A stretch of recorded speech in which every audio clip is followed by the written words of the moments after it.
The Hebrews in Egypt. Many years after Joseph brought his family to Egypt, the Israelites grew into a great nation. The new Pharaoh, who did not remember Joseph, felt threatened by their growing numbers. "These Hebrews might join our enemies and rise against us," he told his people. To control them, he enslaved the Israelites and forced them to work in harsh conditions, building cities like Pithom and Ramesses. But the more the Egyptians oppressed them, the more the Israelites multiplied. Frustrated, Pharaoh ordered the Hebrew midwives, Shiphrah and Puah, to kill all newborn boys. The midwives, fearing God, disobeyed and let the boys live, telling Pharaoh, "The Hebrew women are vigorous and give birth before we arrive." Pharaoh, growing more desperate, commanded every Egyptian to throw newborn Hebrew boys into the Nile River. Amid this terror, a Levite woman named Jochebed gave birth to a son.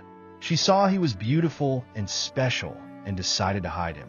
For 3 months, she kept him secret, but when she could no longer conceal him, she crafted a basket of papyrus, coated it with tar and pitch, and placed the baby in it. With a heavy heart, she set the basket among the reeds along the Nile River. Jochebed sent her daughter Miriam to watch what would happen. As fate would have it, Pharaoh's daughter came to bathe in the river. She spotted the basket, opened it, and found the crying baby. Moved with compassion, she declared, "This must be one of the Hebrew children." Miriam approached her boldly and said, "Shall I find a nurse from the Hebrews to care for the baby?" Pharaoh's daughter agreed, and Miriam brought Jochebed. The boy's own mother cared for him until he grew older, and then he was returned to Pharaoh's daughter. She named him Moses, meaning drawn out of the water, the Prince of Egypt. Moses grew up in the royal palace as a prince of Egypt. He was educated in all the wisdom of the Egyptians, learning their laws, culture, and leadership. Though raised among Pharaoh's family, Moses never forgot that he was a Hebrew. He often looked with sorrow at the suffering of his people.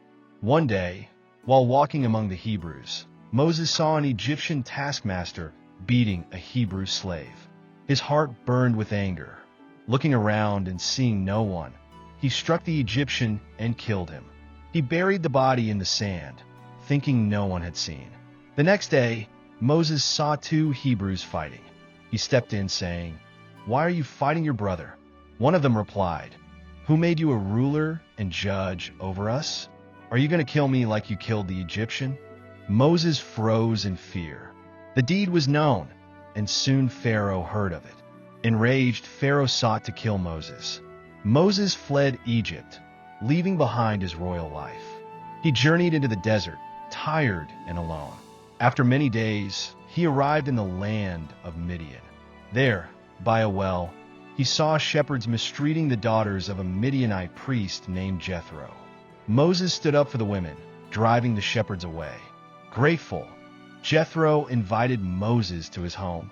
Moses married Jethro's daughter, Zipporah, and became a shepherd, tending Jethro's flocks.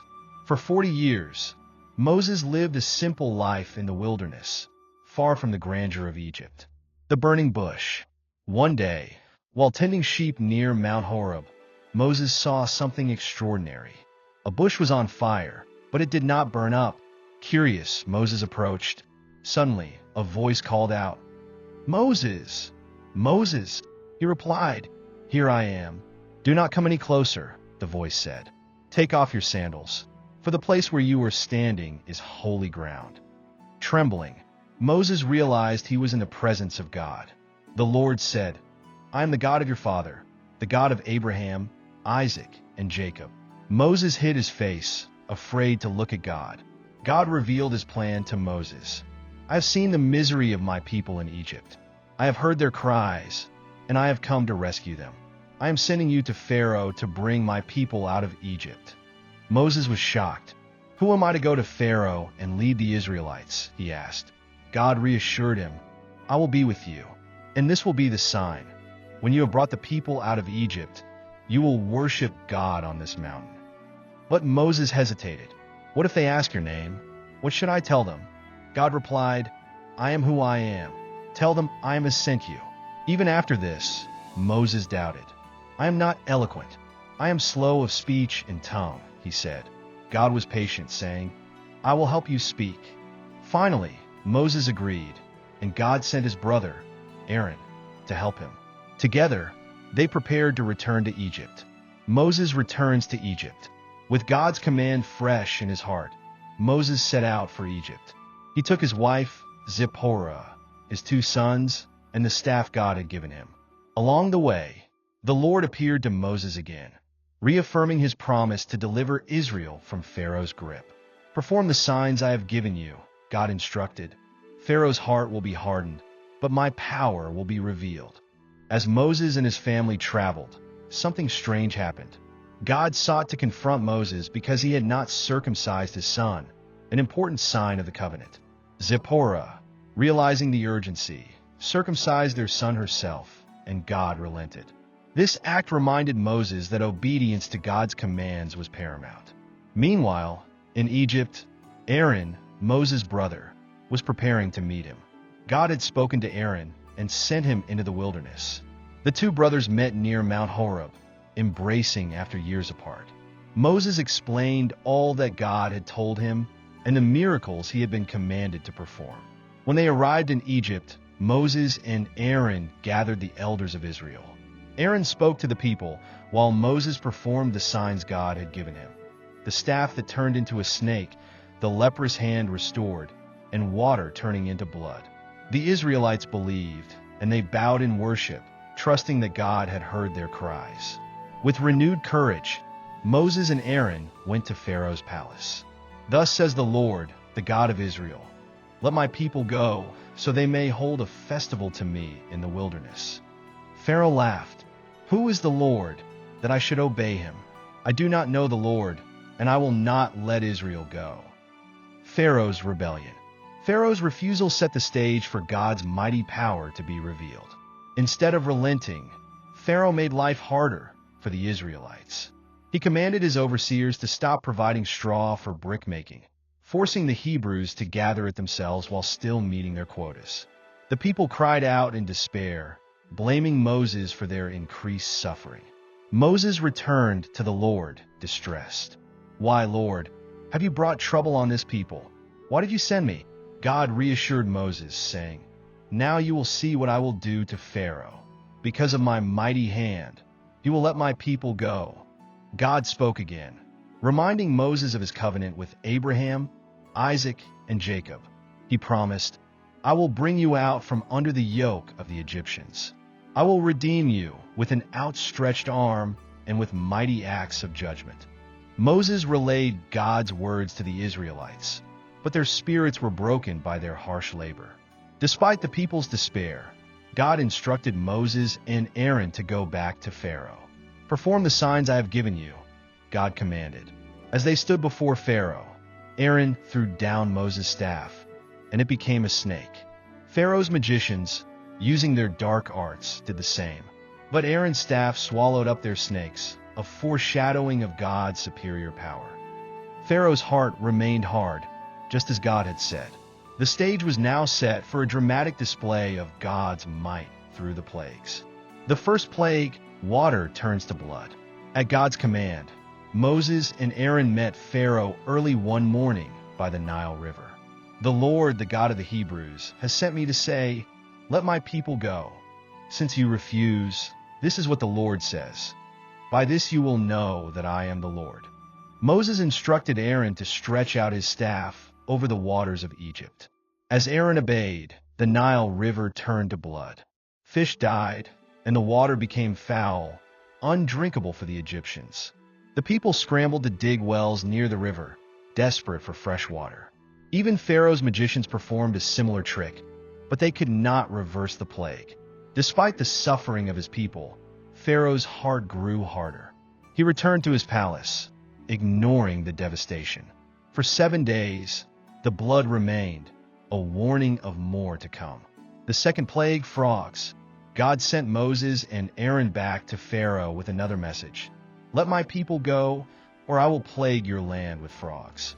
When Pharaoh refused, Aaron stretched out his staff, and frogs emerged from the rivers, canals, and ponds. They covered the land, invading homes, kitchens, and even beds. The magicians also brought forth frogs, but they could not stop the invasion. Pharaoh, overwhelmed, called for Moses and Aaron. "Pray to the Lord to take away the frogs, and I will let your people go to offer sacrifices," he promised. Moses prayed, and the frogs died, leaving heaps of decaying bodies across the land. But when Pharaoh saw relief, he hardened his heart once again, refusing to let the Israelites go. God's judgment would not be easily ignored. The third and fourth plagues, gnats and flies. God instructed Aaron to strike the dust of the ground, and it turned into gnats that swarmed over humans and animals alike. The magicians tried to replicate the miracle, but failed. They told Pharaoh, "This is the finger of God." Yet Pharaoh's heart remained unyielding. Next came the plague of flies. Swarms of flies filled Egyptian homes, but in the land of Goshen, where the Israelites lived, not a single fly was found. This distinction showed God's power to protect his people while punishing Egypt. Once more, Pharaoh summoned Moses and offered a compromise. The Israelites could sacrifice within Egypt. Moses rejected the offer, insisting they needed to journey into the wilderness as God commanded. Pharaoh reluctantly agreed, but when Moses prayed and the flies disappeared, Pharaoh again hardened his heart. Chapter 9. The fifth plague, death of livestock. God sent Moses to Pharaoh with another stern warning. "Let my people go, or the hand of the Lord will strike your livestock in the field. Horses, donkeys, camels, cattle, sheep, and goats, with a deadly plague." Pharaoh refused once again, and Moses stretched out his staff. The next day, all the Egyptian livestock began to die. The fields were littered with the carcasses of animals, yet not a single Israelite animal was harmed. The Egyptians were baffled by this distinction. Pharaoh even sent officials to investigate, but they confirmed that the Israelites' animals were untouched. Despite this clear demonstration of God's power, Pharaoh remained stubborn. His heart was hardened, and he refused to let the Israelites go. The suffering of his people was not enough to break his pride. The sixth plague, boils. The Lord commanded Moses and Aaron to take handfuls of soot from a furnace and throw it into the air in Pharaoh's presence. As they obeyed, the soot spread throughout Egypt, causing painful boils to break out on both humans and animals. Even Pharaoh's magicians, who had attempted to mimic the earlier miracles, were afflicted and could not stand before Moses. The boils caused great agony, but Pharaoh's heart remained unyielding. He continued to defy God's command to release the Israelites. This plague further demonstrated that Pharaoh's rebellion was not only against Moses and Aaron, but against the very God of the universe. Yet Pharaoh's arrogance blinded him to the growing devastation. The seventh plague, hail. God told Moses to confront Pharaoh early in the morning with a dire warning. "Let my people go, or I will send the worst hailstorm Egypt has ever seen. Anyone left in the fields, people or animals, will die." Some of Pharaoh's officials, fearing God's word, brought their servants and livestock indoors, but others ignored the warning. When Moses stretched out his staff, the Lord sent thunder, hail, and lightning down upon Egypt. The hail struck down everything in the fields, plants, animals, and people. It stripped trees and ruined crops. In Goshen, however, where the Israelites lived, no hail fell. Terrified, Pharaoh summoned Moses and Aaron. "I have sinned," he confessed. "Pray to the Lord to stop the storm, and I will let your people go." Moses prayed, and the hail ceased, but Pharaoh once again hardened his heart, going back on his word. The eighth plague, locusts. God sent Moses back to Pharaoh with another warning. "Let my people go, or I will bring locusts into your country. They will devour what little is left after the hail." Pharaoh's officials pleaded with him, saying, "How long will this man be a snare to us? Let the Israelites go." Pharaoh summoned Moses and Aaron and asked, "Who will be going?" Moses replied, "We will go with our young and old, sons and daughters, flocks and herds." Pharaoh became angry and refused, accusing them of plotting against him. So Moses stretched out his staff, and the Lord sent a wind that brought swarms of locusts into Egypt. The locusts covered the land, eating every green thing left after the hail. Egypt was plunged into despair. Pharaoh begged Moses to pray for relief. And when the locusts were blown away by another wind, Pharaoh's heart once again grew hard. The ninth plague, darkness. Without warning, Moses stretched his hand toward the sky, and a deep darkness fell over Egypt for 3 days. The darkness was so intense that people could not see each other or leave their homes. Yet in the land of Goshen, the Israelites had light. Pharaoh called for Moses and said, "Go, worship the Lord. Even your children may go with you, but leave your flocks and herds behind." Moses refused, insisting that they must take their livestock to offer sacrifices to God. Furious, Pharaoh shouted, "Get out of my sight! The next time you see me, you will die." Moses calmly replied, "You are right. I will never see your face again." The stage was set for the final and most devastating plague that would break Pharaoh's resolve. The 10th plague, death of the firstborn. God instructed Moses to prepare the Israelites for the final plague. Each family was to sacrifice a lamb without blemish and mark their doorposts with its blood. That night, the angel of death would pass through Egypt, striking down the firstborn of every household. But the blood would protect the Israelites. At midnight, the Lord struck down all the firstborn in Egypt, from Pharaoh's own son to the lowliest servant. There was loud wailing throughout the land, for there was not a single Egyptian household without someone dead. Pharaoh summoned Moses and Aaron during the night. "Go, leave my people, you and the Israelites. Take your flocks and herds and go, and bless me also." The Israelites left in haste, carrying unleavened bread and the treasures given to them by the Egyptians. This event became known as the Passover, a celebration of God's deliverance. Crossing the Red Sea, as the Israelites journeyed toward freedom, Pharaoh once again changed his mind. He gathered his army and pursued them, trapping the Israelites between the Red Sea and the Egyptian chariots. Terrified, the people cried out to Moses, "Why did you bring us here to die? It would have been better to serve the Egyptians." Moses reassured them, saying, "Do not be afraid. Stand firm, and you will see the deliverance the Lord will bring today."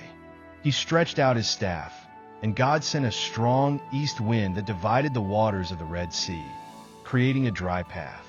The Israelites crossed safely, but when the Egyptians followed, God caused confusion among them. Moses stretched out his staff again, and the waters returned, drowning Pharaoh's army. The Israelites stood in awe of God's power and sang songs of praise, rejoicing in their deliverance. The Song of Deliverance.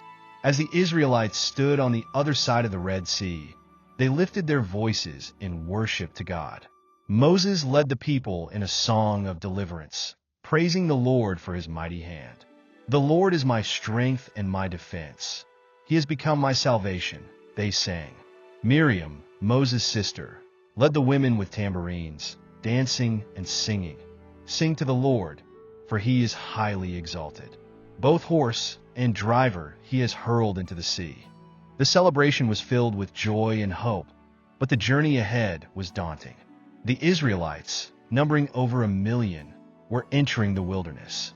Though free from Pharaoh's oppression, they now faced the challenges of survival in a barren land. Only 3 days into their journey, the people began to complain. They had no water to drink, and when they came to the waters of Marah, they found it bitter and undrinkable. The people grumbled against Moses, asking, "What are we to drink?" Moses cried out to the Lord, and God instructed him to throw a piece of wood into the water. As he obeyed, the waters became sweet and safe to drink. God declared, "If you listen carefully to the Lord your God and do what is right in his eyes, I will not bring on you any of the diseases I brought on the Egyptians, for I am the Lord who heals you." From Marah, the Israelites traveled to Elim, where they found 12 springs and 70 palm trees. There, they rested, refreshed and ready to continue their journey. Bread from heaven. After leaving Elim, the Israelites traveled deeper into the wilderness, and their food supply began to dwindle. The people grumbled again, saying to Moses and Aaron, "If only we had died by the Lord's hand in Egypt. There we sat around pots of meat and ate all the food we wanted, but you have brought us into this desert to starve." Once more, Moses turned to the Lord for help. God promised to rain down bread from heaven to feed the people. The next morning, the ground was covered with a fine, flaky substance. The Israelites asked, "What is it?" Moses replied, "It is the bread the Lord has given you to eat." They called it manna, and it became their daily sustenance for the next 40 years. God gave specific instructions. The people were to gather only as much as they needed for each day. On the sixth day, they were to gather double, for no manna would appear on the Sabbath. Some disobeyed, trying to hoard manna, but it spoiled and became full of maggots. This taught the Israelites to trust God's provision daily. Soon after, the Israelites again faced thirst as they camped at Rephidim. The people quarreled with Moses, demanding water. Moses cried out to God, "What am I to do with these people? They're almost ready to stone me." God instructed Moses to strike a rock with his staff, and water gushed out, providing for the people and their livestock. This place was called Massa and Meribah, meaning testing and quarreling, because the Israelites tested the Lord by asking, "Is the Lord among us or not?" Victory over the Amalekites. At Rephidim, the Israelites faced their first battle. The Amalekites, a fierce nomadic tribe, attacked them without warning. Moses instructed Joshua, a young and capable leader, to choose men to fight. "Tomorrow, I will stand on top of the hill with the staff of God in my hands," Moses said. As the battle raged, Moses, Aaron, and Hur climbed the hill. Moses raised his hands toward heaven, and as long as his hands were lifted, the Israelites prevailed. But when he grew tired and lowered them, the Amalekites gained the upper hand. Seeing Moses' exhaustion, Aaron and Hur sat him on a stone and held up his hands, one on each side.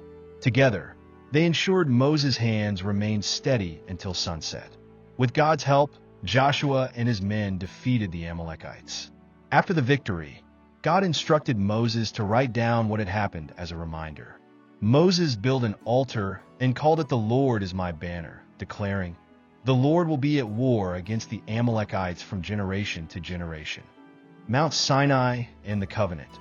3 months after leaving Egypt, the Israelites arrived at Mount Sinai. God called Moses to the mountain and gave him a message for the people. "You have seen what I did to Egypt and how I carried you on eagle's wings and brought you to myself. Now if you obey me fully and keep my covenant, you will be my treasured possession." The people responded, "We will do everything the Lord has said." Moses consecrated them, and on the third day, the mountain was covered with thunder, lightning, and a thick cloud. The sound of a trumpet grew louder and louder, and the people trembled in awe. God descended on Mount Sinai in fire, and the mountain shook violently. Moses went up to meet God, who gave him the 10 Commandments, written on 2 stone tablets. These laws would guide the Israelites in their relationship with God and with one another. But while Moses was on the mountain for 40 days, the people grew restless. They convinced Aaron to make a golden calf, saying, "These are your gods, Israel, who brought you out of Egypt." They worshipped the idol, engaging in revelry and sin.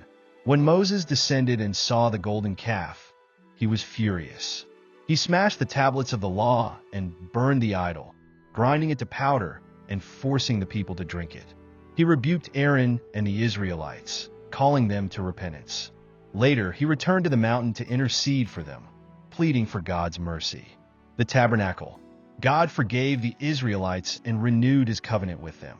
He gave Moses detailed instructions for building the tabernacle, a portable sanctuary where his presence would dwell among his people.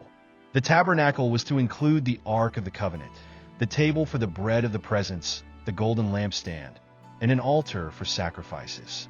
The Israelites gave generously, offering gold, silver, bronze, fine linens, and other materials. Skilled craftsmen, led by Bezalel and Oholiab, constructed the tabernacle exactly as God had commanded. When it was completed, the glory of the Lord filled the tabernacle, and a cloud rested above it. From that day on, the cloud guided the Israelites by day, and a pillar of fire led them by night. Whenever the cloud lifted, the Israelites broke camp and followed it. Through the tabernacle, God showed his desire to dwell among his people, despite their imperfections. Spies in the Promised Land. As the Israelites continued their journey through the wilderness, they reached the edge of the Promised Land, the land of Canaan. God instructed Moses to send 12 men, one from each tribe, to explore the land and bring back a report. Among them were Caleb from the tribe of Judah and Joshua from the tribe of Ephraim.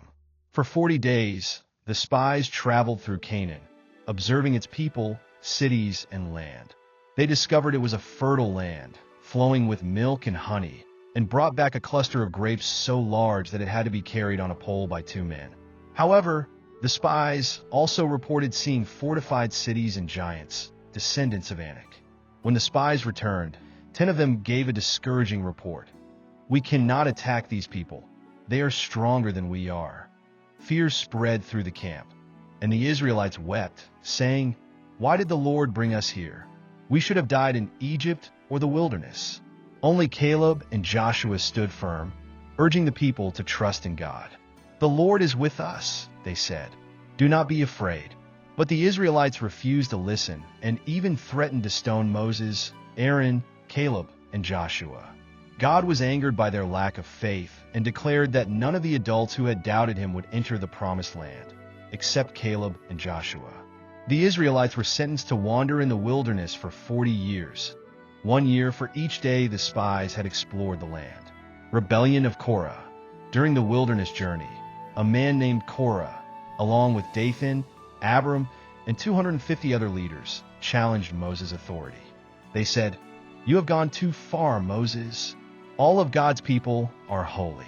Why do you set yourself above the Lord's assembly?" Moses, grieved by their rebellion, fell face down and said, "The Lord will show who belongs to him." He instructed Korah and his followers to bring censers filled with incense and stand before the Lord the next day. When they gathered, the glory of the Lord appeared. God told Moses and Aaron to separate themselves from the assembly so he could destroy the rebels, but Moses interceded for the people. Then Moses declared, "If these men die a natural death, the Lord has not sent me. But if the earth opens its mouth and swallows them, you will know they have treated the Lord with contempt." As soon as he finished speaking, the ground split open, and Korah, his followers, and their families were swallowed alive. Fire from the Lord consumed the 250 men offering incense. This dramatic judgment reaffirmed Moses' God-given leadership and warned the Israelites against further rebellion. Water from the rock. The Israelites again found themselves without water as they journeyed through the wilderness of Zin. Frustrated and thirsty, they quarreled with Moses, saying, "Why did you bring us out of Egypt to die in this desert? There is no grain, no figs, no vines, no pomegranates, and no water to drink." Moses and Aaron went to the entrance of the tabernacle and fell face down before the Lord. God instructed Moses to take his staff, gather the assembly, and speak to the rock to bring forth water. Moses, however, was overwhelmed by the people's complaints. Instead of speaking to the rock, he struck it twice with his staff, and water gushed out. Although God provided water for the people, he was displeased with Moses and Aaron's disobedience. The Lord said, "Because you did not trust me enough to honor me as holy in the sight of the Israelites, you will not bring this community into the land I am giving them." This event marked a turning point in Moses' leadership. Though he remained a faithful servant, his failure to obey God fully meant he would only see the promised land from a distance. The bronze serpent. As the Israelites continued their journey, they grew impatient and spoke against God and Moses. "Why have you brought us out of Egypt to die in the wilderness?" they complained. "There is no bread, there is no water, and we detest this miserable manna." In response, God sent venomous snakes among the people. Many were bitten, and some died. The Israelites came to Moses, saying, "We have sinned by speaking against the Lord and you. Pray that the Lord will take the snakes away." Moses prayed, and God provided a solution. He instructed Moses to make a bronze serpent and set it on a pole. "Anyone who is bitten can look at it and live," God said. Moses obeyed, and those who looked at the bronze serpent were healed. This event served as a reminder of God's mercy and a foreshadowing of Christ, who would one day be lifted up to bring salvation to all who believe. Balaam and the talking donkey. As the Israelites approached the borders of Moab, King Balak of Moab became terrified. He knew of their victories over other nations and sought to curse them. He sent for Balaam, a pagan prophet, offering him a great reward to curse the Israelites. Balaam sought God's guidance, and God warned him not to curse his people. However, Balaam's greed tempted him to go with Balak's messengers. On his journey, God sent an angel to block Balaam's path. Balaam could not see the angel, but his donkey did and refused to move forward. Frustrated, Balaam beat the donkey. Suddenly, the Lord opened the donkey's mouth, and it spoke, "What have I done to you to make you beat me these 3 times?" At that moment, Balaam's eyes were opened, and he saw the angel with a drawn sword. The angel warned Balaam to speak only what God commanded. When Balaam arrived, he blessed the Israelites instead of cursing them, declaring, "How can I curse those whom God has not cursed?" Though Balak was furious, Balaam could do nothing against God's will. This encounter reminded the Israelites of God's power to protect them, even from unseen dangers. The second census and leadership transition. As the Israelites neared the Promised Land, God commanded Moses to take a second census of the people. This census, unlike the first taken at Mount Sinai, included only those who had survived the wilderness journey. Most of the adults who had left Egypt had died, as God had declared, leaving a new generation to inherit the land. The census revealed the strength of Israel's tribes, numbering over 600,000 men of fighting age. This new generation was ready to fulfill God's promise. However, God reminded Moses that he would not lead them into the Promised Land because of his disobedience at Meribah. God then told Moses to appoint a successor. Moses prayed for a leader who would care for the people like a shepherd for his flock. God chose Joshua, a man of faith and courage who had proven himself as one of the faithful spies and a military leader. Moses publicly laid his hands on Joshua, commissioning him before the entire assembly. This act symbolized the transfer of leadership under God's authority. Though Moses would not enter the Promised Land, his heart was at peace, knowing that God had chosen a capable leader to guide his people. Moses continued to prepare the Israelites, teaching them God's laws and encouraging their faith. The final instructions. Before his death, Moses gathered the Israelites to remind them of God's faithfulness and to restate the covenant.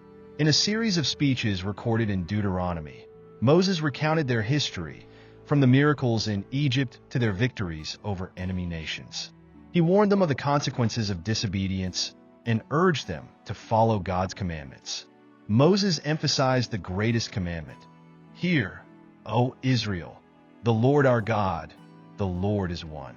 Love the Lord your God with all your heart, soul, and strength."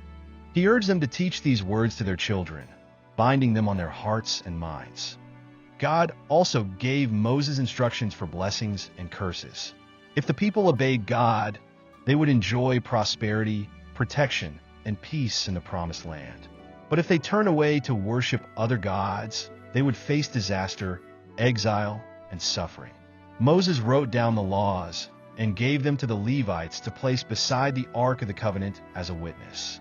He then composed a song, known as the Song of Moses, to remind the people of God's greatness and their responsibility to remain faithful.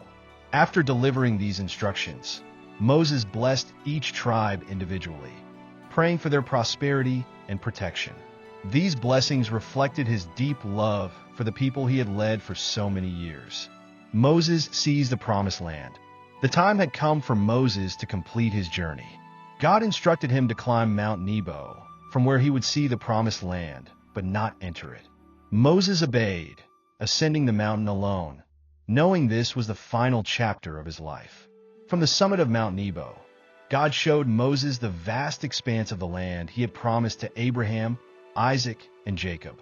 Moses gazed at the valleys, rivers, and hills of Canaan, a land flowing with milk and honey. He saw the beauty of the inheritance God had prepared for his people. Though Moses was not permitted to enter the land, he was at peace. He understood that God's promises were being fulfilled, and the new generation was ready to claim the land under Joshua's leadership. God spoke to Moses one last time, affirming his covenant with Israel and reminding him of the faithfulness that had marked his life. Moses, the servant of the Lord, had completed his mission. The death of Moses. On the summit of Mount Nebo, Moses died as God had foretold. He was 120 years old, yet his eyes were not weak, and his strength had not faded. God himself buried Moses in a valley in Moab, but no one knows the location of his grave to this day. The Israelites mourned for Moses for 30 days, grieving the loss of their great leader. His death marked the end of an era, but his legacy would live on. Moses was the man through whom God had delivered Israel, performed countless miracles, and given the law that would guide the nation. Though he was human and had moments of weakness, Moses remained faithful to God throughout his life. He spoke with God face to face, as a friend speaks to a friend, and he was remembered as Israel's greatest prophet. The legacy of Moses. Moses' legacy was one of faith, courage, and obedience to God. He led the Israelites out of slavery, performed miracles through God's power, and guided them through 40 years in the wilderness. Under his leadership, the people learned to trust in God, even in the face of trials. The laws given through Moses shaped Israel's identity as God's chosen people. The 10 Commandments became the foundation of their covenant with God, and the tabernacle symbolized his presence among them. Moses also established a system of worship and justice, ensuring that the nation would remain centered on God. As Joshua took up the mantle of leadership, the Israelites were ready to claim the Promised Land. They carried with them the teachings of Moses, the memories of God's miracles, and the hope of a future under God's blessing. Throughout the Bible, Moses is honored as a servant of the Lord. His life pointed to the ultimate deliverer, Jesus Christ, who would fulfill the law and bring salvation to all people. Moses' story reminds us of God's faithfulness, his power to deliver, and his desire to dwell with his people. As the Israelites crossed the Jordan River and entered the Promised Land, they carried with them the enduring legacy of Moses, a leader, a prophet, and a faithful servant of God.